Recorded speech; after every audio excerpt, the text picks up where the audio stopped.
গ্রাম দেখবে, কে কে গ্রাম দেখবে চলো তোমাদের গ্রাম দেখায়। তো হ্যালো এভরিওয়ান, কেমন আছো সবাই? সবাই ভালো আছো, আমি অনেক অনেক ভালো।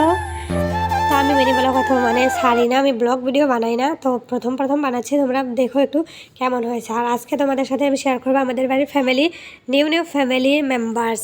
4টা বিড়াল ছানা আর 4টে ছাগল বাচ্চা হয়েছিল, যেখান থেকে একটা মরে গেছে। আর এদেরকে এখন খাওয়াবো আমি কী করে, মানে এদেরকে নিয়ে আমি সারাদিন ব্যস্ত থাকি, সেই জন্য এত ভিডিও আমি দিতে পারি না, অনেকগুলো তো বাড়ির জিনিস মায়াও অনেক। তো ওদেরকে নিয়ে যাচ্ছি আমি এই তো মাঠে আর মায়ের কাছে। চারদিকটা দেখো কত সুন্দর লাগছে। একটু পরে আবার বিদ্যুৎ চমকাচ্ছিল যে বৃষ্টি চলে আসবে। আর গ্রাম মানে তো শান্তি, আর জানাও যে কখন বৃষ্টি কখন কালো মেঘ। গ্রাম হলো এটা, গ্রাম মানে শান্তির একটা জায়গা। গ্রামে কে কে থাকো অবশ্যই কমেন্ট করো।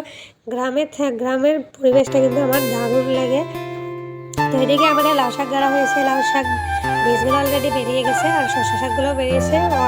আর ছাগল ছানাগুলো নিয়ে ওর মায়ের কাছে এসেছি। ওর মায়ের তো খেতেই দেবে না প্রথমে, তাও পা লাফাচ্ছিল বারবার। আমি তো পা ধরে রেখেছি যে তুই কোথায় যাবি, তোকে ধরছে আর মারছে আর বলছে যে খেতে দে, এদেরকে না খেতে দিলে এদের মানে কী হবে, যে ছোটো ছোটো বাচ্চা হয়েছে।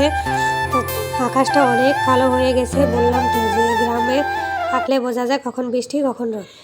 তো যারা শহরে থাকো তারা তো জানো না, তারা ঘরের ভিতরে থাকো। আর গ্রামের মানুষ তো সারাদিন মাঠে কাজ করে থাকে, তাদের মাঠেরই অন্য একটা ফিলিংস আছে, যেটা কেউ বুঝতে পারবে না। অনেক শান্তি, গ্রাম মানে একটা শান্তি। তো আজকের মধ্যে এতক্ষণই, দেখা হবে নেক্সট ভিডিওতে, টাটা।